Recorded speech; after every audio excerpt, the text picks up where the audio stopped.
I gotta be honest, guys. Married at First Sight, Season 12, Episode 7 was extremely hard to watch. I gotta say that I got angry a lot of triggers came up. It was just really a lot. I gotta be honest, I know I always come on here hype and talking, craziness or whatever, but I just gotta be honest. This episode was a huge trigger for me. I was very upset and it was really hard to get through. And, as saved and surrendered as I am, I felt myself at one point wanting to use profanity. It was that bad. We gonna talk about it. Let's get into it.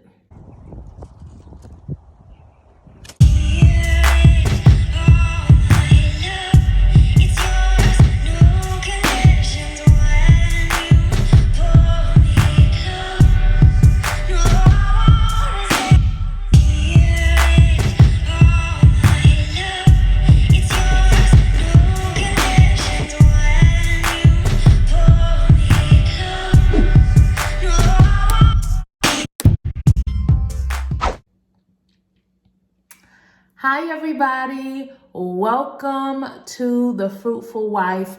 My name is Brittany and I am your marriage cheerleader. On this channel, you will get marriage advice, marriage inspiration, marriage motivation, and I also review TV shows about what? You guessed it, marriage. So if that sounds like a channel you can rock with, go ahead and hit that subscribe button. Go ahead and hit it and join the Fruitful Family tree. We would absolutely love to have you. Remember guys, the Fruitful Wife channel also has monthly memberships. Grab you a membership and that will give you exclusive access to different series and teachings that I'm doing. It also connects you with our private members only Facebook group where I am always dropping diamonds, pearls, rubies, emeralds, gems. You hear me? Grab yourself a membership. Boom. Okay, so, there's so much in the episode to talk about, right? And my anger just rose to a new level just watching Chris and Paige this episode. My anger rose watching Virginia and Eric this episode. My anger rose watching Vincent and Brianna. My anger rose watching Jacob and Haley. My anger rose watching Clara and Ryan. And it's just like, wow. I don't know who to get into first. Of course, Chris and Paige and all of their drama, has been at the forefront. And really, it's been Chris and Paige at first sight more than it is Married at First Sight, right? But my heart broke, you guys. After that honeymoon, they got to the airport and Chris changed his flight not to go back to Atlanta with Paige so they could continue the process, but change his flight to go to Chicago, presumably to see his ex-fiance. And to see everybody, even with Jacob and Haley arguing like they did when they got to their apartment, I get it. But to see Paige unloading her stuff in that apartment by herself made me angry. Because in that moment, I wanted to know, Paige, why are you not at your own house? Why are you in that apartment? Why are you there?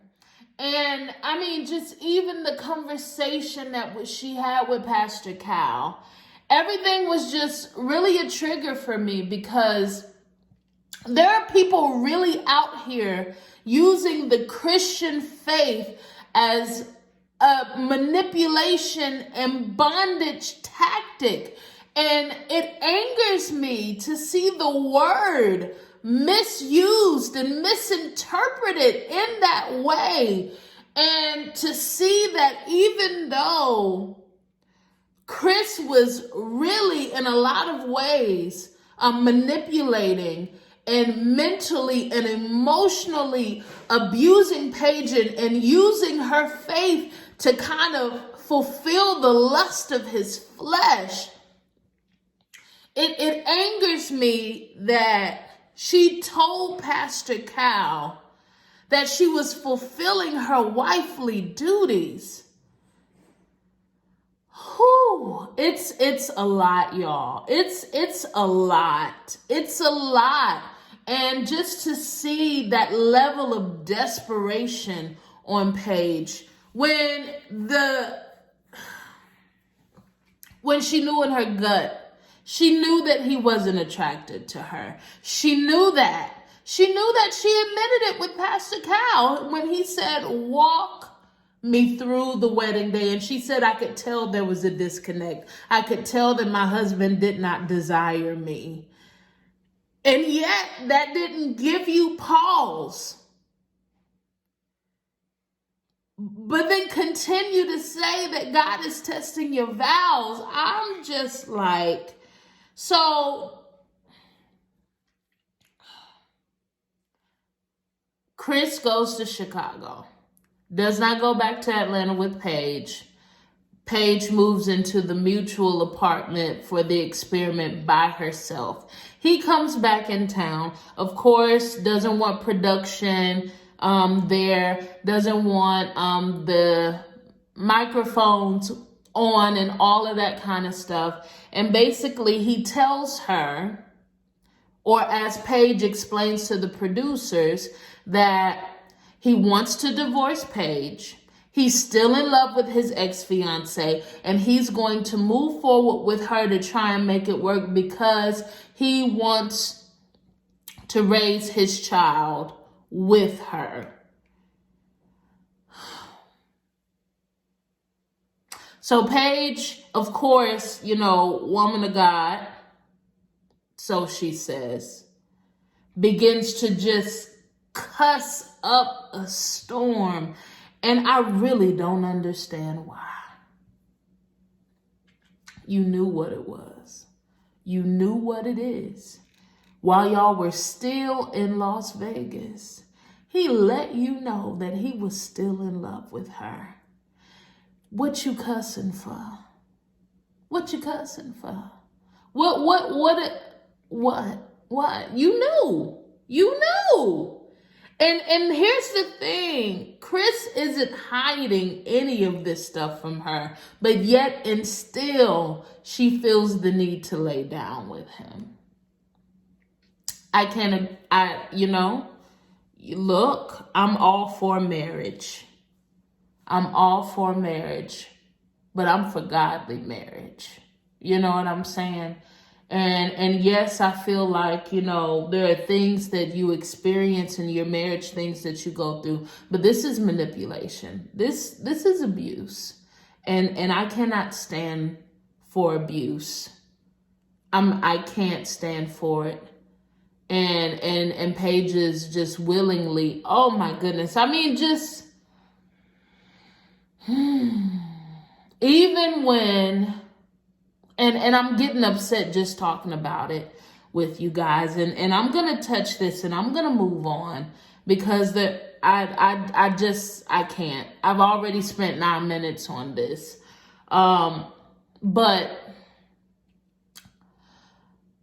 when he whispered in her ear, after Pastor Cal then got him, I appreciate Pastor Cal.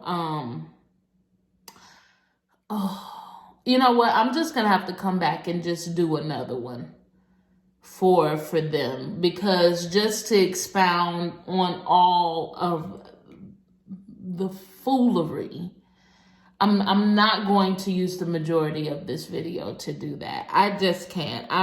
But when he leaned and whispered in her ear that he's afraid of falling in love with her,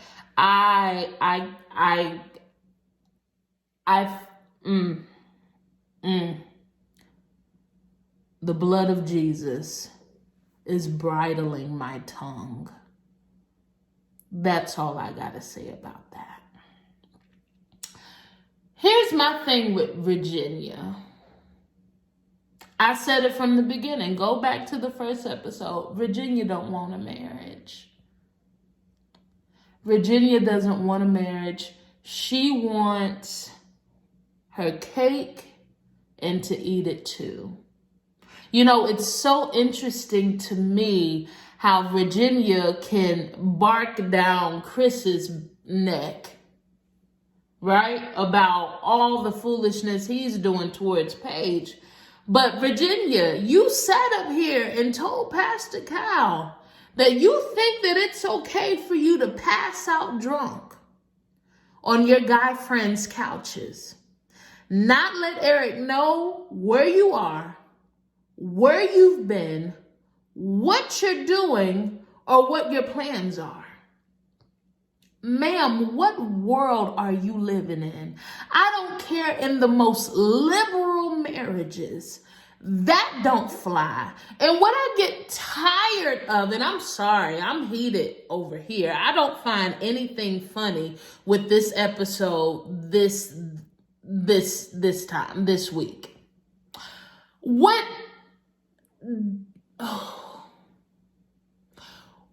angers me is that we have people out here trying to redefine marriage.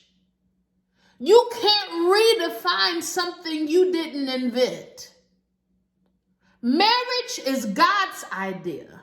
Marriage is God's creation. If you don't like it, then you don't have to participate in it. Stay single. Live in sin. It is your free will to do so. But what we're not going to do is redefine marriage as God intended it and still call it marriage.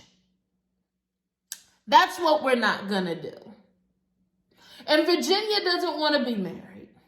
And yes, Eric is bossy. And yes, I see that little controlling nature in him, but he ain't wrong. He is not wrong that the fact that maybe you should consider your husband before you go out. I don't think that it's criminal, and I don't think that it's controlling to say, hey, I'm planning to do this with my friends. Is there any reason you wouldn't want me to? Right? To consider your husband. You decided to go through this process. You decided to get married. I don't understand what you expected. And your best friends who only live a block from each other, you think that you're going to pass out drunk? First of all, how do you sound? You sound stupid. You sound dumb, Virginia, to think that in a marriage that you will be okay with passing out drunk. And I guarantee you that this is a double standard. I guarantee you that Virginia would not be okay with Eric constantly passing out drunk, spending the night over some female's house. She's already insecure. We already see that Virginia is insecure. That's why she drowns her insecurity in her drinking. She's seen so much dysfunction with her parents and step-parents. So I know that this is a double standard. Y'all,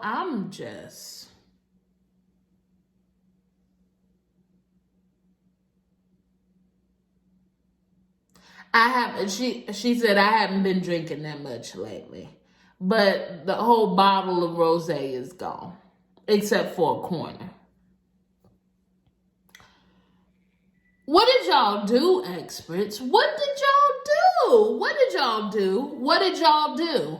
So, okay. Let's talk about it. Because,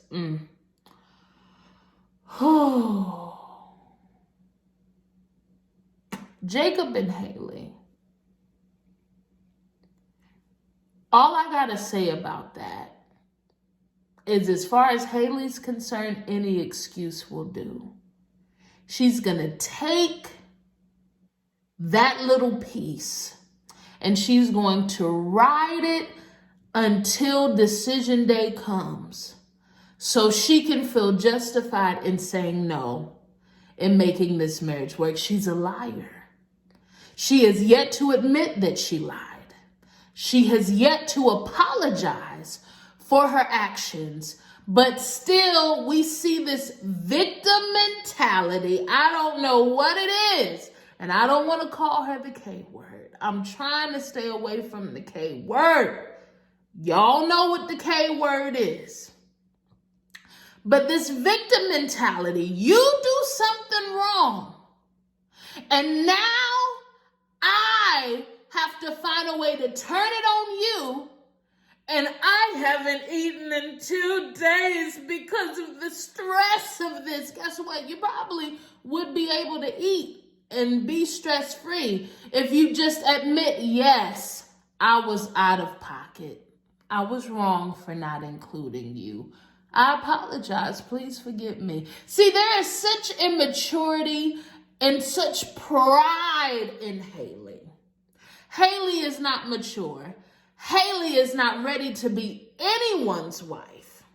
Now, do I agree with how Jacob handled her? No, you a grown man, sir. You what, almost 40 years old? There's no reason you should be cussing at your wife. I'm going to need for you to grow up.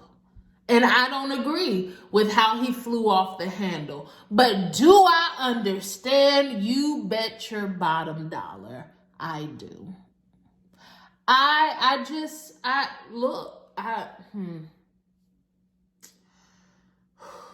Brianna and Vincent. Let's talk about them. Vincent is a boy. He is a little boy. Let me tell you, I myself have been very bossy. That is my personality type. I'm bossy. You know, God has had to really break me down throughout the years, and I don't believe that I'm as bad as I was in the beginning. But, you know, just having a take charge kind of spirit is my personality, right? It doesn't mean I have to lord it over or belittle someone, but that's my personality type, right? So I understand that Brianna kind of said those things, those jokes to him when he spilled the champagne. He popped the bottle, champagne spilled everywhere. And she was like, oh, Vinny, that's a Vinny move. Oh, look at you. You know, he said, I spilled champagne. Oh, well, you know. And I understand that getting on his nerves. But that was a little boy move. Let me tell you something. I've said some things that my husband did not appreciate.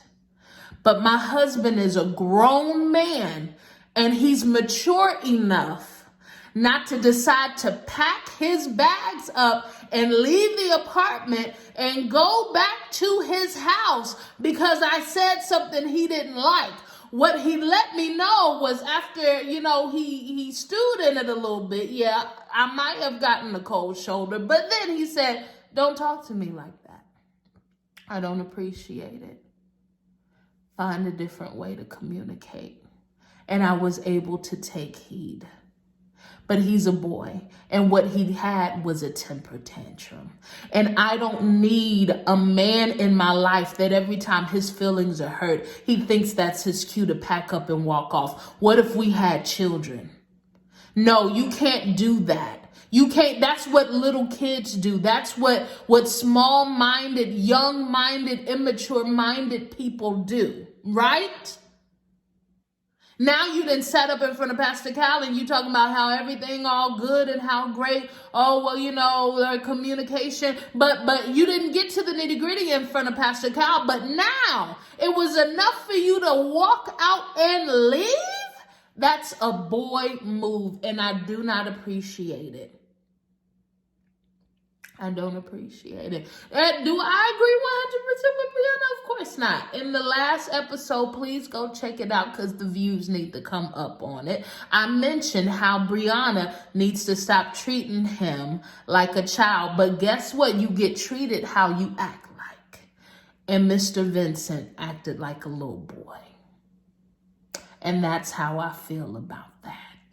Let me tell you, me and my husband, we've disagreed. I've said some things. I've even put my foot in my mouth. But I bet you this man ain't ever packed up and left because he ain't. Because as the man in a relationship, you stand your ground. And you don't leave. You don't abandon your family. That's your family now. I don't care if it's been 7 days. That's your family. You don't do stuff. It's a temper tantrum, and I don't care what nobody else got to say about it. That's what it is. It is what it is. Holla at me in the comments if you think it's different. That's a little boy move. And if your husband did that to you, you'd be looking crazy because what? It's a little boy move. Let's get to Ryan and Claire. Ryan and Claire. Claire is still lying. Claire is still lying. But it's crazy because they seem like the best couple this episode. Claire is still lying. And actually, you know, it was admitted that they haven't consummated the marriage, but they have been physically intimate, whatever that means. You know, of course, Ryan has asked Claire not to, you know, share their business like that. So it seems like she's respecting that. But with Ryan's kind of standoffish, you know, Claire wants to be intimate. Claire wants to be touched. You can tell she's right up under him, you know, and I don't see anything wrong with that. But, you know, we see that Ryan is reserved. He's trying to take things slow. I don't knock that either. But Clara is so badly biting her tongue. But she's already hurt. She's already hurt because she's already in love. And he is not moving at the pace that she desires. And you can see it in her eyes. Clock me if I'm wrong. You can see it in her eyes. She's already feeling some type of rejection. She's already feeling some type of rejection. And I don't know what it is within her, those insecurities bubbling up. She already feeling some type of rejection. I mean, even in her hesitation to respond and speak like she wants to, it's almost like she's holding her tongue because she wants him to want her the way that she is wanting him, right? But, you know, they got to stop the facade. I can see right through it. And, you know, he admits that he's never said the L word. And I love how Pastor Cal put it. I want you to stop thinking that it's an emotion and a feeling. I say that all the time on this channel. Love is not an emotion. Love is not a feeling. Love is a verb. Love is an action word. And if you want me to expound on that, get you a Fruitful Wife membership so you can get some of these series and teachings I'm dropping in the private members only Facebook group. But it's a verb. Love is action. Love is not a feeling. And that's why we have so many people divorcing now, because people have the misconception that you can fall in and out of love. There is no such thing. That is a huge myth and hocus pocus. And if people would stop just putting these myths on marriage, then perhaps they could choose wisely. And we can stop making these type of mistakes as far as who we decide to marry, right? I want y'all to tell me what you think in the comments. Y'all know on Wednesday I'm going to read the comments. But I was upset about this. I'm gonna do some more videos this week so I can expound on it. I need to sleep on this because I'm really in my feelings right now. I'm really triggered right now. So you know, I don't want to say too much, right? I want to speak wisely on these things. But yeah, I'm gonna be doing some couple focuses throughout the week. So go ahead and turn on your notification bell if it's not ready on, so you can get notified when I do drop some more of these videos. And I'd love to hear what you think about it. Thank you guys so much for watching. You know I appreciate you. And if you got to the end of this review, what word am I going to tell y'all to put down? If y'all made it to the end of this review, I want you to type craziness. Because that's exactly what this episode was. It was craziness. And that's on who? Mary Had a Messiah. Until next time, be fruitful and multiply.